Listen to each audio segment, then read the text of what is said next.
Hello, everyone. Thank you very much for joining us on relatively short notice. I hope that you and your loved ones are doing okay during this difficult time for us all. I'm Susie Gelman, and I'm privileged to serve as board chair of Israel Policy Forum. As always, if you are new to Israel Policy Forum, I want to welcome you. Israel Policy Forum is committed to educating policymakers and community leaders and building support for advancing a resolution to the Israeli-Palestinian conflict that is based on two states in order to ensure Israel's security and its well-being as a Jewish and a democratic state. If you're not already receiving our updates and analysis by email, I hope that you will take this opportunity to sign up. Also, please be aware that we recently launched Israel Policy Hub, our new collection of digital resources, which you can find at israelpolicyforum.org/hub. Even in the midst of today's unprecedented global health crisis, we are committed to continuing our work to serve as a credible resource for analysis to understand the dynamics in the region and ideas on how we may move forward to a more sustainable, secure, and peaceful future. I hope that you will all join us on Tuesdays at 2 p.m. Eastern Time for our regularly scheduled weekly webinars. Next Tuesday, we will be speaking with our good friend Tamara Kaufman-Wittes of the Brookings Institution about the impact of the COVID-19 crisis on Arab states throughout the Middle East and the impact on their relations with Israel. And on the Tuesday after next, April 7th at 2 p.m. Eastern, Amos Harel, the military correspondent for Haaretz newspaper, will discuss the latest on the coronavirus crisis in Israel and its impact on Israel's security establishment and strategic posture.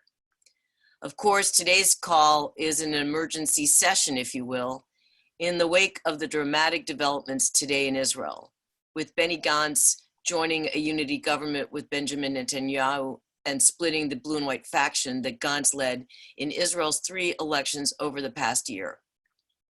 There is no one better to help us understand these developments than Israel Policy Forum's Policy Director Michael Koplow. As always, we welcome your questions. So if you're joining us via the Zoom link, you can click on Q&A to type out your questions. If you're joining by phone, please email your questions to info@ipforum.org, and we'll try to get it to as many questions as possible during the time we have in the hour. So Michael, what the hell happened in Israel today? So first of all, thanks Susie, and thanks everyone for joining. My kids in this time of coronavirus have commandeered the first floor of my house. So I hope everybody enjoys my daughter's purple bedroom and her bearded dragon in the background. So let's start with where things stood yesterday, because yesterday Israel was in the midst of a different sort of political upheaval. Where things stood yesterday was that Yuli Edelstein, the Speaker of the Knesset, had just resigned his post rather than fulfill an order from Israel's High Court to hold a new vote for Speaker. The reason he did not want to hold that vote was because there were 61 members of Knesset in what I'll call an anti-Bibi bloc who were going to vote for the Kachol Lavan candidate for Speaker Meir Cohen. And that was going to enable Kachol Lavan to effectively control the Knesset, to control the agenda, to control Knesset committees, and exercise oversight over the government, which was and is still controlled by Prime Minister Netanyahu in this transitional period after an election, but before a new government has been formed. So, and at the moment, Benny Gantz had a mandate from President Rivlin, which expires in, I think, a week and a half, to form a new government. And so that's where things stood. This morning, it was announced that rather than have Meir Cohen be the candidate for Knesset Speaker, Benny Gantz himself was going to be standing as candidate for Knesset Speaker. And what that meant was that he was effectively announcing his intention to enter into unity talks with Prime Minister Netanyahu. Now, the reason that this was the signal for that was that yesterday, Prime Minister Netanyahu had issued an ultimatum, which was that if the Knesset convened and elected Meir Cohen as the new Speaker of the Knesset, Prime Minister Netanyahu, was going to immediately seize any potential unity talks with Kachol Lavan and Benny Gantz. And so Benny Gantz, in announcing that he was going to be the candidate for Knesset Speaker, was effectively saying that he wanted to either enter into or continue unity talks with Prime Minister Netanyahu. Now, that, of course, is something that is very controversial within Kachol Lavan. You have had in the past couple of weeks a reported split within Kachol Lavan itself, where on the one hand, Benny Gantz and Gabi Ashkenazi have been open to, if not directly advocating, entering into unity talks and a unity government with the prime minister. And you have had Yair Lapid and Bogi Yaalon, who not coincidentally have served as ministers in previous Netanyahu governments, saying that under no circumstances were they willing to enter into a unity government with the prime minister. So in basically saying that he wanted a unity government come hell or high water, what Benny Gantz did was to break apart Kachol Lavan. And what immediately happened was that the Yesh Atid faction of Kachol Lavan, led by Yair Lapid, and the Telem faction of Kachol Lavan, led by Bogi Yaalon, split off from the Likud-Hosen LeYisrael faction of Kachol Lavan, led by Benny Gantz. And so Kachol Lavan split apart. And in fact, Lapid and Yaalon have officially filed paperwork with the Knesset, and the Arrangements Committee in the Knesset will be meeting tomorrow to act on it, to split Kachol Lavan. And because the Yesh Atid and Telem factions have more MKs than Benny Gantz's Likud-Hosen LeYisrael faction, they filed paperwork to take over the Kachol Lavan name and infrastructure, and Kachol Lavan will now be controlled by Lapid and Yaalon, and Benny Gantz is going to have to revert to Likud-Hosen LeYisrael. Now, initial reports were that Benny Gantz did this because he had an agreement with Prime Minister Netanyahu to enter into a unity government, and the reported parameters of that agreement were that Prime Minister Netanyahu was going to continue as Prime Minister for 18 months. In that time, Benny Gantz was going to be Foreign Minister, Gabi Ashkenazi was going to be Defense Minister, Chili Tropper, who is another member of Kachol Lavan under Benny Gantz's faction of Likud-Hosen LeYisrael, was going to be either Justice Minister or Education Minister. So Kachol Lavan was going to control most of the important ministries, and Prime Minister Netanyahu was going to remain as Prime Minister. And then in 18 months, Prime Minister Netanyahu was going to step down, and Benny Gantz was going to become Prime Minister. It's become clear that no such agreement has actually been signed or negotiated. And Benny Gantz has gone from talking about a unity government, which is what he initially said when he announced that he was standing for Knesset Speaker. He said that he was doing this because it was important to preserve unity and the possibility of unity government and put Israel before all. He has subsequently tweeted that this is not actually about a unity government, that his intention is to form a 6-month emergency government, and that at the end of 6 months, everything is going to revert back to normal, and that he's doing this because Israel needs 6 months to get through the coronavirus crisis, and then everything goes back. Now, it's unclear based on the earlier reporting versus what Gantz has now been tweeting what his initial intention was, but the fact of the matter is whether his intention was to enter into a unity government with Prime Minister Netanyahu, or whether his intention was to just create a 6-month temporary emergency government and then revert back to things the way they were. At this point, there is no reverting back to the way things were, because Kachol Lavan has broken apart. And while Benny Gantz at the moment ostensibly still has the mandate from President Rivlin to form a government because he got the recommendations of 61 MKs, if you were to now go and do those recommendations again, he would no longer have the recommendations of 61 MKs. And Kachol Lavan does not exist with the 33 seats that it won in the election just a few weeks ago. At this point, Kachol Lavan has split apart. So things cannot revert back to normal. And at the moment, where things stand is that Prime Minister Netanyahu is still the Prime Minister of Israel. He still heads the transitional government, but he has effectively exploded the opposition party. There is no more Kachol Lavan that exists as it did.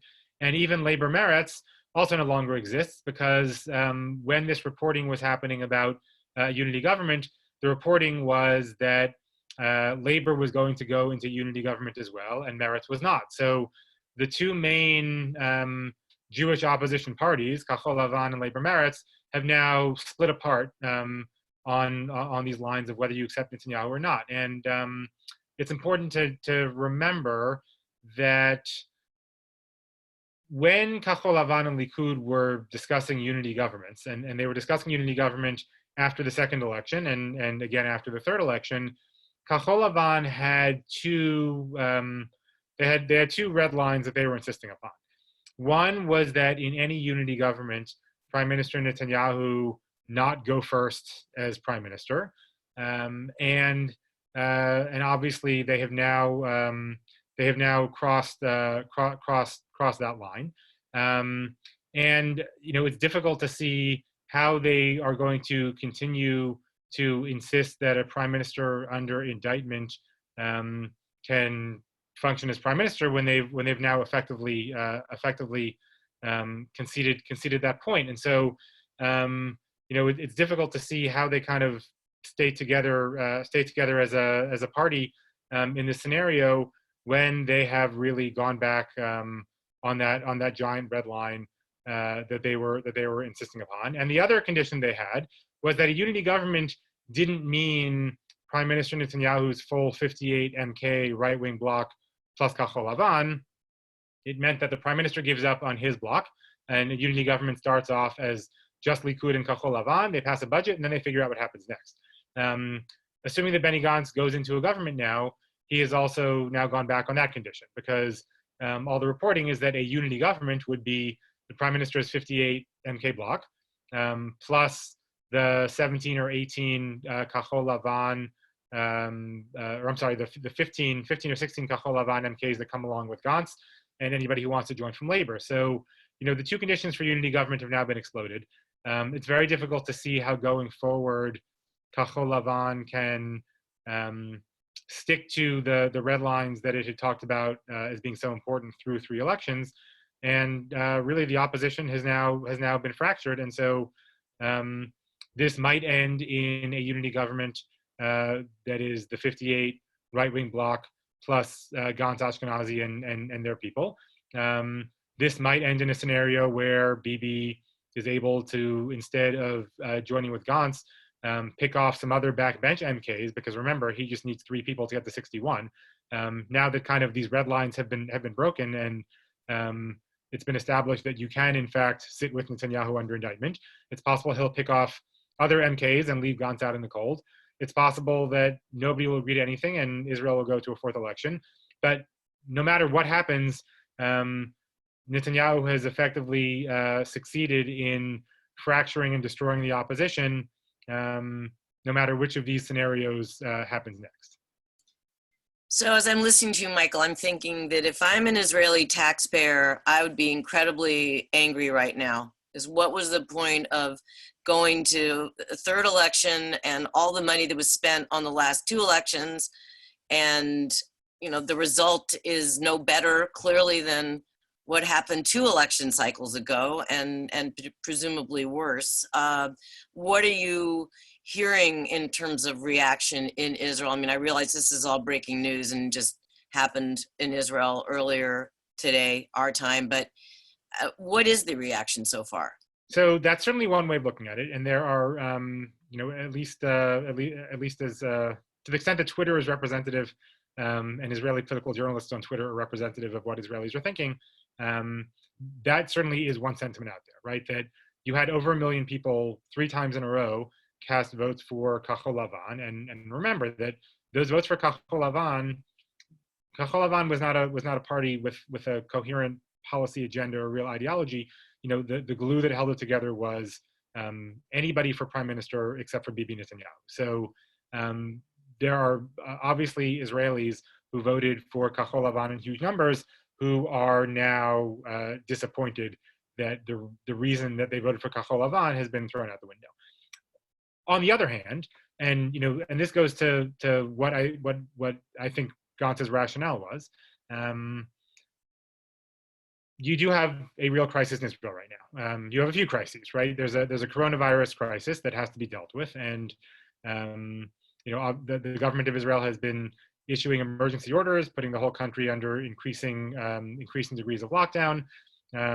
So there is this actual real world crisis to deal with. That's number one.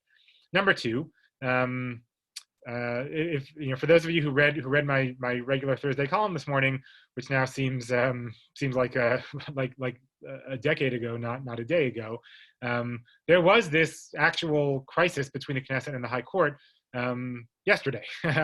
So Gantz, when he got up at the plenum during this vote for speaker, and by the way, he was elected speaker. He is now the speaker of the Knesset. He talked about saving Israeli democracy, right, and having some form of unity to end this crisis between the Knesset and the High Court. And so, listen, whatever you think of Gantz and his political acumen or his political decisions, there's no question to me, having watched him publicly over the past year and having had the privilege as I've had along with Susie and other IPF folks to meet with him privately a number of times over the past year and a half, there's no question to me that he really is first and foremost concerned with Israel and the health of the state of Israel and the health of Israeli democracy. And I think that Gantz in this moment is thinking that by joining together with Netanyahu, whether it's for 18 months, then hoping for rotation afterwards, or whether it's just for a 6-month emergency period, that he is ending the crisis within the state system, the crisis between the Knesset and the High Court, and that he is also helping to present a unified front when it comes to Israel's fight against coronavirus. I have no doubt that he is doing this because he thinks that this is in Israel's best interest. And so, if he is able to present that to his voters in a way that they believe, then that may, at least for some of them, be enough to kind of explain to them why he felt it's necessary to boost Bibi at this point in time. But leaving Gantz's thinking and Gantz's rationale aside, as an analyst of Israeli politics, this is puzzling to me. Even taking what I think Gantz's logic is at face value, you have to remember that he's done this right now with no actual tangible gains, right? If he did this and he does it in a way where Kachol Lavan does actually control the important ministries, and has real oversight over the government, then at least that is in some way defensible. But that certainly is not what's emerged yet. What's emerged so far is that the opposition is gone, and maybe Gantz has a deal and maybe he doesn't. It's also important to remember that there is history here. Bibi has a long history of subverting potential opposition, and it's worthwhile thinking back to spring of 2012. Basically, this exact moment in time 8 years ago. Although it was a little later in the calendar, it was May, when Kadima, which was the main opposition party under Shaul Mofaz, joins Bibi in a unity government. Now, at the time, there are some differences. At the time, Shaul Mofaz was head of Kadima. Kadima was plummeting in public opinion polls. Shaul Mofaz himself was under a lot of pressure. He had taken charge of Kadima from Tzipi Livni, and people were calling for him to basically allow Tzipi Livni back into Kadima. So Kadima itself was plummeting, and Mofaz's position was plummeting. And he joined with Bibi in a unity government in the hopes of having some influence. He didn't get a ministry. He joined as vice prime minister, but in the hopes of having some influence over the Netanyahu government. And a few months later, Netanyahu basically engineered a crisis in the government over the Tal law, which an issue that we're all still living with over the Haredi, the issue of Haredim being grafted into the IDF. That had been Mofaz's big rationale for joining the government, to basically come up with some solution toward the Haredi draft. Obviously, 8 years later, that still has not happened. But Mofaz left the government, and Kadima disappeared. Mofaz disappeared, basically with no tangible gains, and they were literally never heard from again. Now, Gantz is in a very different position. Gantz at the moment literally has the mandate from President Rivlin to form the government, essentially controls the Knesset, controlled the Knesset in that they were going to elect a speaker from Kachol Lavan. The committees that were appointed this week are controlled by Kachol Lavan. Gabi Ashkenazi was the temporary head of the Foreign Affairs and Defense Committee. Oded Farah from Yisrael Beitenu was the temporary head of the Finance Committee. So they controlled the Knesset, had the mandate to form the government. Now, I'm under no illusions about whether Bibi was going to be able to form, Gantz was going to be able to form a government or not. Ultimately what he was facing was probably the choice to form a minority government, and it seems like he was not going to do that, or join Bibi in a unity government, or go to a fourth election. But the point is, he was operating out of a relative position of power, and he kind of just sacrificed it. So from an outside analytical perspective, as I said before, I understand Gantz's rationale. I understand what he is thinking, but I think it's strange logic, and in particular because, listen, if he does manage to extract some sort of promise from Netanyahu that Netanyahu will leave after 18 months, Gantz is about the only person in the world who believes that that's actually going to happen. Bibi is very good at what he does. And even if Gantz signs some sort of agreement with Bibi that in 18 months he becomes prime minister, it's very difficult for me to see a scenario in which Bibi doesn't engineer at some point some crisis in the coalition breaks apart, they go to new elections, and they go to new elections without a unified big Kachol Lavan or real opposition party. So I think it's strange thinking on Gantz's part, even granted that he's doing what he's doing because he wants to bring Israel out of a crisis. But I'm not sure that ultimately he has done himself or the opposition any favors. So we have a whole bunch of questions about Gantz, and I'm just going to read them all, and then you can pick and choose or morph them together in your answers. So Trudy Rubin of the Philadelphia Inquirer worldwide columnist asks, what happened to all of Gantz's protestations that Bibi was undermining democracy? Does that no longer matter? She also asked, what about Bibi's indictments? Does that no longer matter? Let's put Bibi's indictments aside for the moment because I want to ask the rest of the Gantz questions that people are asking. Sam Fleischhacker, do you think Gantz was always insincere, half-hearted anyway, about making a coalition with the joint list?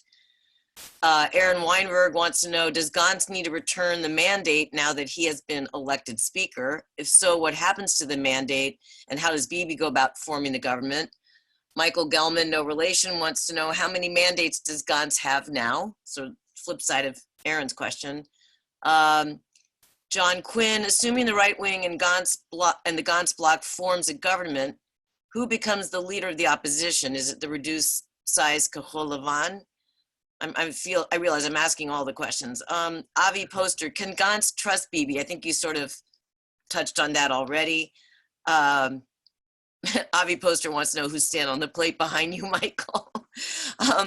Greg Moore, I can't figure out why Gantz would do this deal when it seemed as though blue and white was on the cusp of taking over the Knesset. What benefits does this move contain for Gantz over replacing the speaker and taking over the Knesset? So I'm going to stop there. I think I've covered. And then Marina Samaj, I don't know if I pronounced your last name correctly, Marina, why would Gantz give up on his anti-Bibi government when he already had the 61 votes to form a coalition government? So, I mean, you sort of see where all these questions are headed. Yeah. Okay. So I'll try to tackle as many of those as I can remember. But first and most importantly, standing at the plate behind me is a lithograph of Ted Williams in his final at bat hitting a home run at Fenway Park in 1960. Okay. So one more. Johnny Jacoby wants to know: if Gantz screwed this up, or was he backed into a corner? All right. So the question on Gantz's protestations about Bibi undermining democracy and whether that matters and Bibi's indictments. So I as I said, I think that Gantz believes that he is saving Israeli democracy by eliminating the immediate crisis between the Knesset and the High Court by being elected speaker. But yeah, it's an odd move. Listen, over the past week and a half, there's been a real crisis in Israeli democracy, and it's not just about the speaker vote. It was about Bibi accumulating emergency powers with no Knesset oversight, something that the High Court actually ordered would be reversed if Knesset committees were not formed by Tuesday, which is why the Knesset then opened on Monday and formed Knesset committees. He has been doing, and obviously the original order back literally in the middle of the night 2 Sundays ago, where the Justice Ministry declared an emergency in the judicial system and conveniently postponed Netanyahu's trial, which was supposed to start on March 17th. The notion that all of those concerns would disappear overnight and that Gantz thinks that by either being speaker or sitting in government, in unity government, or joining an emergency government, that somehow he himself will be able to overcome all of these things, seemed like a very strange assumption to me, given everything we've seen from Netanyahu over the past few years. And over the past couple of years, the dominant theme from almost everything Bibi has done has been about getting out from under these indictments. And forming a unity government with him or an emergency government with him isn't going to make, I think, his priority of making his legal problems go away just disappear. He's going to keep on figuring out a way to do it. So it is strange that after running for a year and having 3 elections, running against Netanyahu as continuing prime minister because of his indictments and because of the way he has been toying with Israeli democracy, to just drop those in a heartbeat seems odd to me. In terms of Gantz being insincere, half-hearted about making a coalition with the joint list, this is not something Gantz ever wanted to do.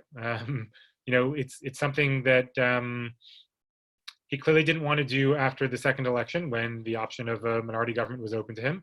And then he spent the campaign for the third election campaigning on the fact that he was never going to do that, which is why after the third election, when that possibility presented itself again, lots of folks in his corner, including 2 of his MKs, Yoaz Handel and Zvi Hauser, pretty much went ballistic, because they said, you campaigned on 2 promises. One was that you would never sit with Bibi Netanyahu, and the other was that you wouldn't form a government with the joint list.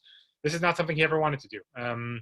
And he so didn't want to do it that, as we can see now, he is choosing to join with Netanyahu in some way, shape, or form, rather than form a minority government with the joint list. Now, this isn't a commentary on that choice, whether it's right or not. I've written enough over the past year that anybody who's read me with regularity knows my views on whether the joint list should be considered legitimate or not. I think it should be, but listen, I understand why there are Israelis who don't think so, and I understand why Gantz is reticent to kind of break that taboo, but I don't think he was ever sincere about forming anything with the joint list. I think it's something he always wanted to avoid. In terms of whether he now needs to return the mandate, that's a good question. I don't know legally whether he has to. I think that he has the mandate from Rivlin, and so until that time expires, he can choose to return it or not. Obviously, if he's going to form some sort of agreement with Bibi, then the mandate will be returned. In terms of Michael Gelman, no relation to Susie Gelman's question about how many mandates he has now. So look at it this way: Bibi has 58.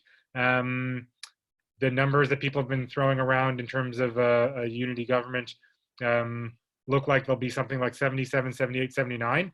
And so that means that, he'd have 20 or 21 mandates to form a government. Obviously, if Rivlin called all the parties today and asked for recommendations, not only would Gantz not have 61, I think that Gantz would probably have even fewer than Yair Lapid, which goes to the next question about who the leader of the opposition will be. I presumably it will be Yair Lapid as the largest opposition party. It's not going to be Yaalon. Yair Lapid. Yesh Atid is the largest component of the new Kachol Lavan, so it will be Yair Lapid.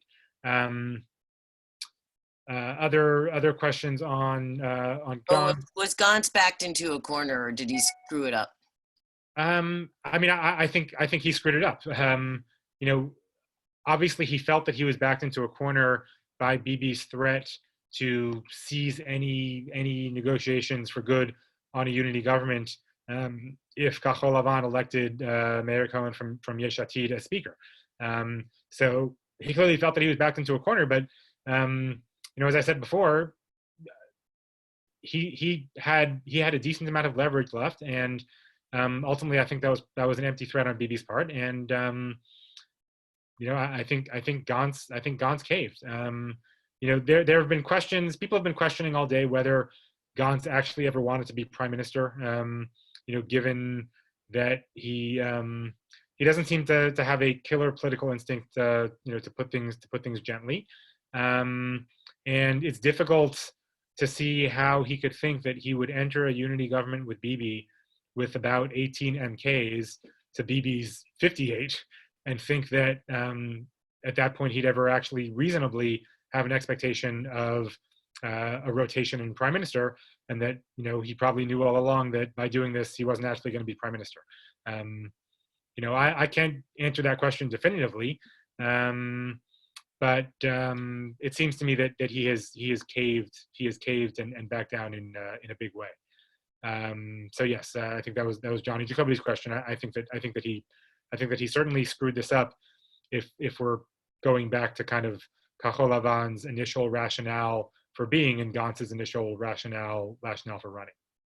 We have a lot more questions, Michael, and I'm going to try to get to as many as I can. And thank you, everybody, for your really excellent questions. So we've got a couple on Avigdor Lieberman. Brian Burke wants to know if you think that Lieberman's Israel Beitenu party could link up with Lapid's Yesh Atid and Yaalon's Telem to form a unified bloc similar to Kachol Lavan when Likud-Hosen LeYisrael was still part of the election. Would this happen given Lieberman and Yaalon's past history when Bibi fired Yaalon during the Elor Azaria affair and made Lieberman defense minister? Nancy Kaplan asked similarly, where does what just happened leave Avigdor Lieberman? So Avigdor Lieberman is not going to join with Netanyahu. I'm pretty confident of that. My friend and close friend of IPF, Amir Thibon, tweeted earlier today, and I think he's 100% right, that at this point, what makes sense is for Yair Lapid and Lieberman to join forces and to form basically a big center secular party. Lapid and Lieberman are the two figures in Israeli politics who represent kind of secular Israel most prominently, and I think that it does make a lot of sense for them to, so what's left of Kachol Lavan, to join forces with Israel Beitenu and form a big opposition party, even if they just join together, as a list for elections. That does make a lot of sense to me. And I don't think that I've never heard of intense bad blood between Yaalon and Lieberman themselves that would prevent something like that. So it makes sense on paper. I don't know if it will happen in practice, but it definitely seems to make sense to me on paper. Certainly at this point, Lieberman is not going to go into a government that includes Shas and UTJ, and I also don't think that he has any interest in being part of a government when he controls 7 seats. If he were to join, it would be an 85 seat government. He's not going to have any real power. Don't see why he'd have a ministry. I think it probably makes sense for him at this point to stay out. So I think Lieberman is probably going to leverage his popularity and his voice to remain in the opposition. And I think it certainly makes a lot of sense to me for him to join up with Yesh Atid and Lapid, because what's left of Kachol Lavan is not going to be flirting with the Haredi parties as they were before when Benny Gantz was part of it and was trying to kind of over 3 election cycles win their quiet support. So I think that's probably where things stand with Lieberman. Okay, moving along. I just want the second question that Trudy Rubin asked about Bibi's indictments. What happens now? I mean, remember he was originally going to go to trial on March 17th, and that, of course, was postponed, I believe, for 2 months. Right. What happens now? The indictments are still there, and any intention that Benny Gantz had to pass a law that would prohibit any candidate for prime minister from forming a government while under indictment, or to pass a law requiring the resignation of a prime minister under indictment, obviously, that's not going to happen once he joins forces with Bibi, because Bibi will never agree to pass any such thing. So the indictments are still there. The trial has been pushed off for 2 months. That trial date still exists, but as we saw, when Bibi was able to declare a crisis in the Justice Ministry and postpone his trial for 2 months, literally the day before it was supposed to start, he has lots of tricks up his sleeve. And it's also important to remember that everything he does is kind of a play for time.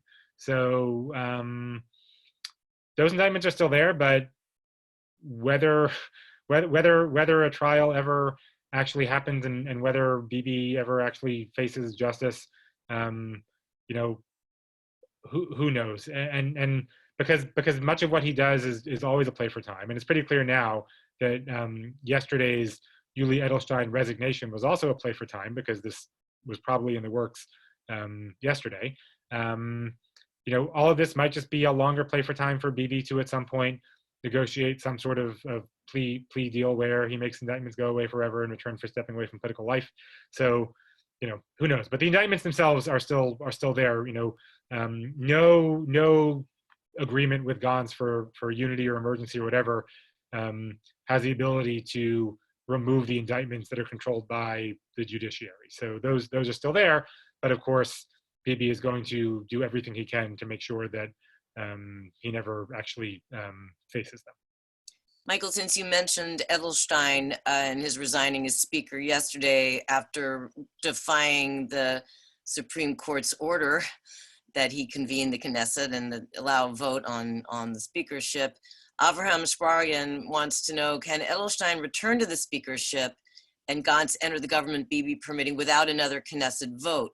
And would Edelstein's return mean total Bibi control over the legislative agenda? So Bibi's or Gantz has already indicated that once he reaches some sort of deal with Netanyahu, he is going to be stepping down for a Likud candidate for speaker. There will have to be a vote for that. That can't just be passed on. But Gantz has indicated that he's not going to stand in the way of that. He's going to support whoever Likud puts up for speaker, and I assume that will be Yuli Edelstein. We've got a couple of questions about other parties and what they do from here. So Dylan Kane wants to know, what does the joint list do from here? Will they think recommending a candidate for prime minister was a mistake? Will they become less willing to join a coalition? Jonathan Camel asks if the Orthodox parties will be part of a future coalition. So all indications, I'll take the second one first. All indications are that the Orthodox parties will indeed be part of any coalition or emergency government that gets formed. With regard to the joint list, listen, I don't think that they were under any illusion about them joining a coalition or joining a government. What they have seen over these elections is that they have increasingly done better and better and better, right? They went from 10 to 13 to 15, and that really lit a fire under the joint list MKs. It lit a fire under their voters, and I think that they've kind of been positioning themselves throughout this past year to say, hey, we are just accumulating more political power as a viable opposition group and as a party that controls lots of opposition votes, and I think they're going to continue on that trajectory. And now they're going to be even better placed to make the argument that they are the true opposition, right? That when you have Kachol Lavan joining with Bibi and you have Labor joining with Bibi, that if you really, and they're going to be making this case to Jewish voters, right? That if you actually care about a genuine opposition to Netanyahu, you should be voting for the joint list. And remember that the most prominent party in the joint list, Hadash, is not an Arab party. It is a Jewish Arab party. So I'm sure that's the argument they will be making. The results of the last election suggest that one of their 15 seats probably came from Jewish voters. After this, they might get 2 seats from Jewish voters. They might get 3 seats from Jewish voters. It's way too soon to tell because there's no way of knowing when there will be another election. But I'm certain that Ayman Odeh, who is a very savvy politician, will position the joint list as the true opposition. And of course, there will always be Israeli Jews who want to vote for an opposition party who will not be comfortable voting for the joint list. But that's going to be the joint list. That's going to be the joint list strategy. I'm pretty confident. while we're still on the joint list, Alan Divak wants to know if there will still be committee chairs from the joint list. That's a good question. So, 2 days ago, when the new Knesset committees were formed, 4 special committees were created. 2 of them were going to be controlled by the joint list. One to deal with violence in the Arab sector, and another to deal, I think, with education issues, other social issues in the Arab sector. So that's a great question. When it looked like the 61 seats controlled by the anti-Bibi bloc were going to control the Knesset, that those 2 committees were going to be headed by joint list MKs. At this point, with Benny Gantz as speaker, but kind of under Netanyahu's thumb, and then with presumably soon a Likud speaker. That's a great question. I don't know if those committees will, because they weren't standing committees, they were special committees. I have no idea if there's going to be a vote to get rid of them. I have no idea if they'll be kept with joint list MKs. No way of knowing yet, but it's a great question. Moving on to annexation, Herman Schwartz asks, what about the deal of the century? Is it going to happen, specifically the annexation? And we got another question from Alan Luxembourg about annexation. Did Gantz not know in advance that he would split Kachol Lavan, and what does this all mean for annexation? So what it means for annexation, that is obviously from Israel Policy Forum's perspective, the most pressing question. So let's assume for a moment that there is an emergency, a 6-month emergency government, that's what Gantz ends up doing. I don't think that there's going to be any annexation under any type of 6-month emergency government. The point of emergency government is to deal with coronavirus, and I think that things will be put on hold at least until the end of that. If it ends up being an actual unity government, and the reporting from earlier today ends up being carried out, and you have Gabi Ashkenazi as defense minister replacing Naftali Bennett. So Naftali Bennett, for the past couple of months, has spent much of his time forming special committees to implement annexation for when that happens. He's formed committees that involve the IDF Planning Directorate and Kogat and Defense Ministry to lay the groundwork logistically for annexation to take place. People will remember that a few weeks ago, he announced the approval of a new road for Palestinians that was going to cut across E1 as a way of making E1 annexation easier. So he's been prepping for this. Gabi Ashkenazi does not have the same attachment to annexation that Naftali Bennett does. He certainly has never expressed the view that he wants to annex all of Area C as Naftali Bennett has. But Gabi Ashkenazi does not have a problem with annexing some of the large blocks, which include Ma'ale Adumim and Gush Etzion. I don't think it's something that's top of his agenda, but it's not something that he'll necessarily stand in the way of. Now, I think a lot of this depends on the Trump administration and what they do, because if you have a unity government with Prime Minister Netanyahu as Prime Minister and Ashkenazi as Defense Minister, and you have the Trump administration still pushing to implement the annexation component of the Trump plan, it's going to be tough for Defense Minister Ashkenazi serving in a government like that to say, absolutely not, no annexation. I think that in that scenario, there's a good chance that you don't necessarily have the 30% envisioned by the Trump plan. And I'd be surprised if Ashkenazi wants to go through with those 15 enclaves inside of Palestinian territory.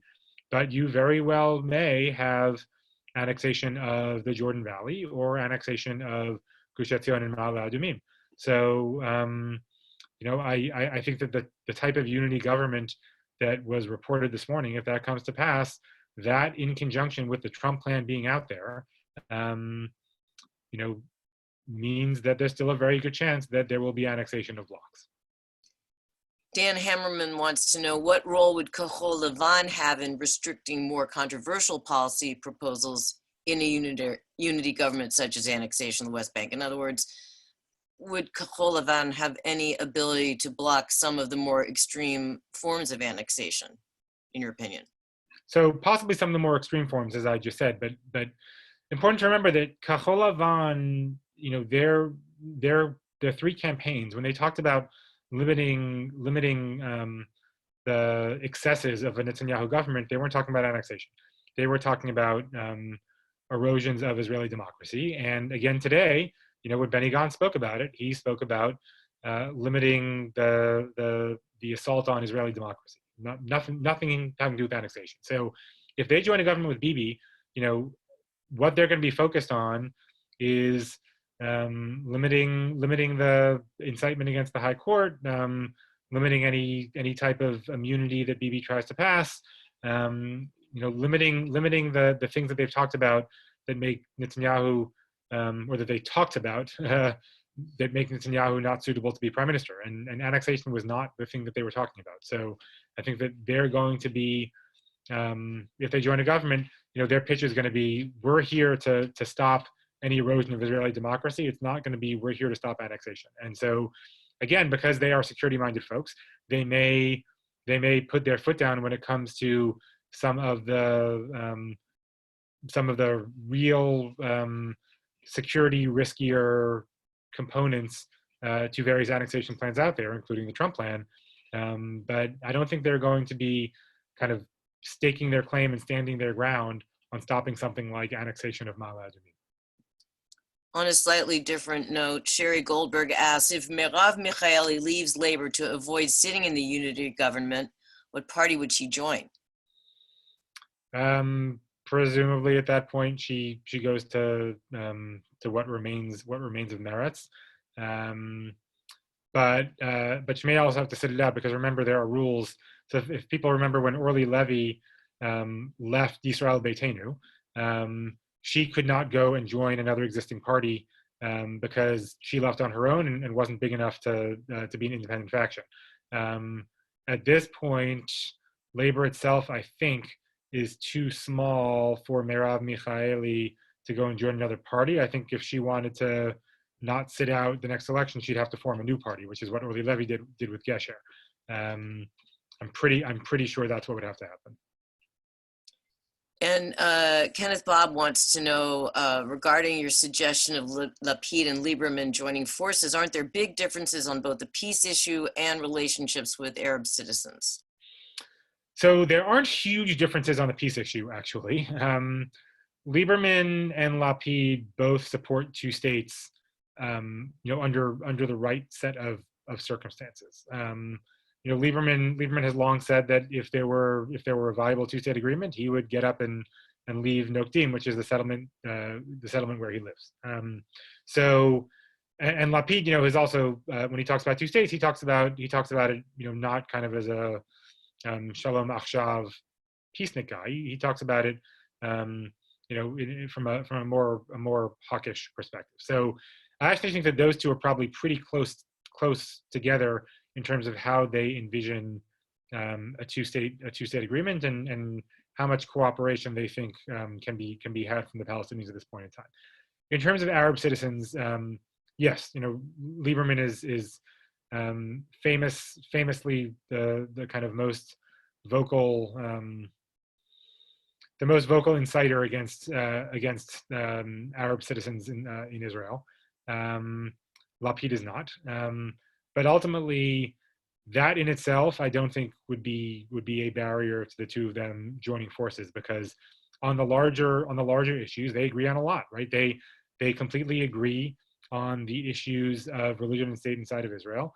They completely agree on the issue of Bibi Netanyahu. They are similar in their views on the Israeli-Palestinian conflict and on two states. So there's more difference, frankly, inside of Kachol Lavan, or the old Kachol Lavan itself, on issues than I think there are between Lieberman and Lapid. I'm not saying that this is something that will happen or that it's a done deal, but as I said before, I think it makes a lot of sense. Raphael Brass, Mazal Tov, Raphael, you said you were typing while holding a newborn, so congratulations. Raphael asks, who could be our next hope? By our next hope, I'm going to assume that means a prime I minister. assume not a Bibi hope. So somebody who is not Bibi. Um, you know, at this point, the alternative who's left is Yair Lapid. Now, before the creation of Kachol Lavan, Yair Lapid was the opposition figure. The Bibi alternative. I think he immediately goes back to being that. Now, Yair Lapid has not. He's been in politics now for not quite a decade, but we're getting close, and he hasn't demonstrated yet the ability to attract a wide appeal from Israelis enough so that he can actually get enough votes for a party on his own to become prime minister, which is one of the reasons why I think it makes sense for him to join with Lieberman. It kind of adds to his total. But at the moment, he's the alternative, and I'm sure that he will do everything in his power to present himself as the alternative, to be a vocal and strident opposition leader.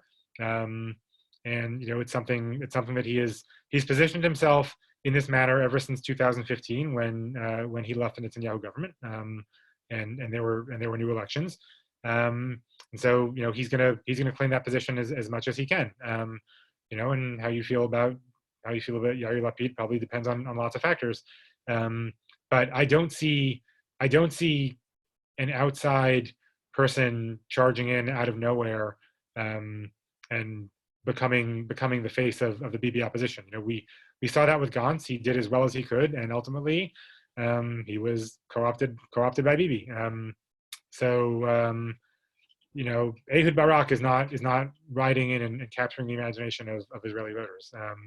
And there really is nobody sitting out there. There's no public figure sitting out there I can think of who can just ride in and do something like that.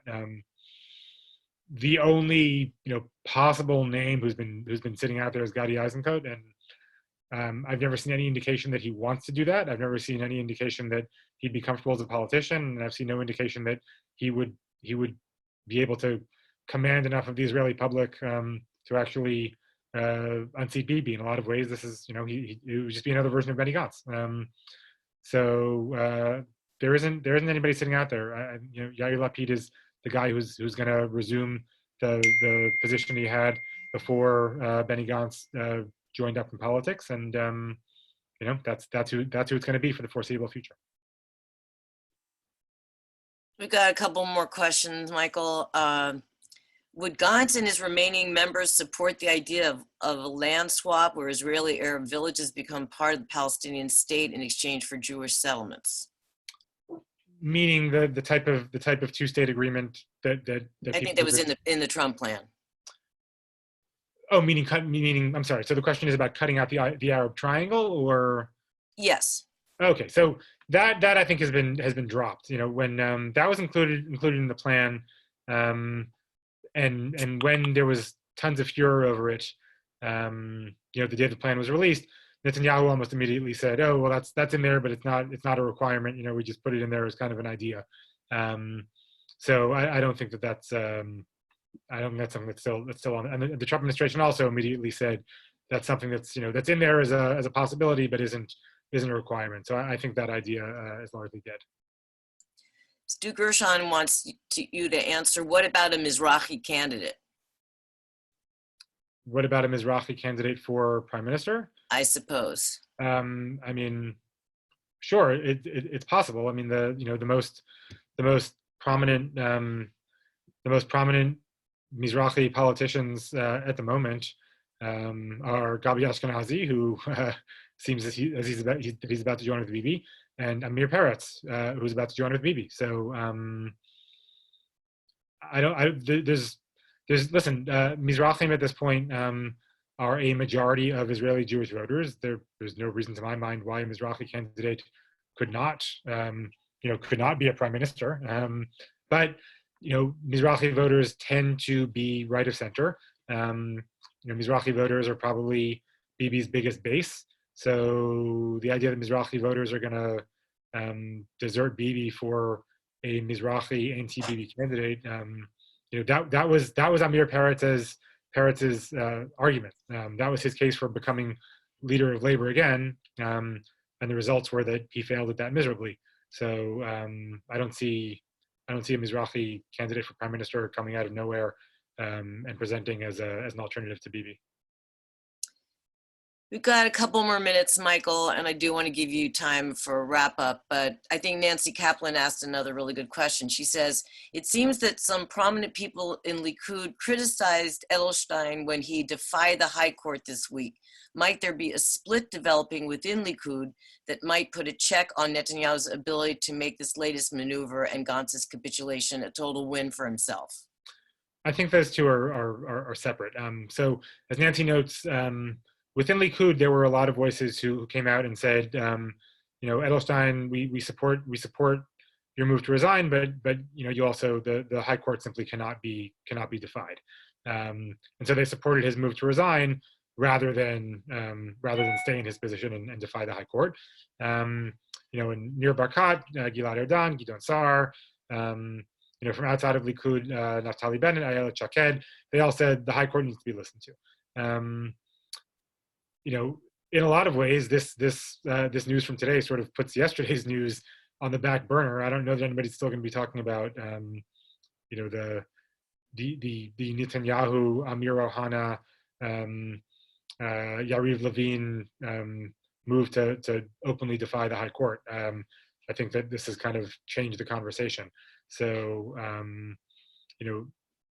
on the issue of the High Court, I found it encouraging that you still had lots of folks within Likud and in the right more generally who weren't willing to just come out and say the High Court can be ignored, if you want to ignore it.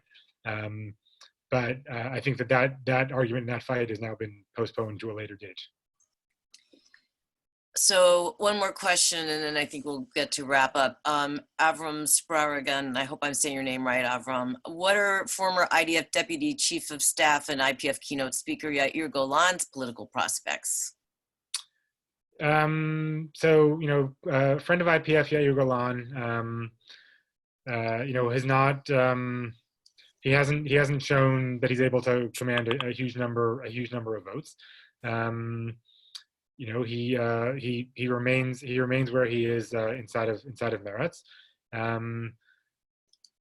Presumably he will stay there, and I assume that if Labor enters some sort of arrangement with Bibi, that Meretz on its own will do better next time around, and he will be a part of that. But he is nowhere close to being at this point in time kind of the anti-Bibi figurehead or a candidate to be prime minister. If he wants to do that, he's got a long way to go, and not just him, the left in general, right? The Kachol Lavan basically destroyed Labor because former Labor voters, and remember, Labor had 25 seats as recently as 2015. Those Labor voters were voting for Kachol Lavan as the main alternative to Bibi. So now the Kachol Lavan has gone with Bibi, or Benny Gantz has gone with Bibi. So some of those voters might stay with the Yair Lapid-led Kachol Lavan. Some might go back to Labor. Some might go to Meretz. No way of saying yet, but the parties on the left really have an uphill battle to get back. To get back to where they were before we can even think about someone like Yair Golan emerging, as a prime minister candidate.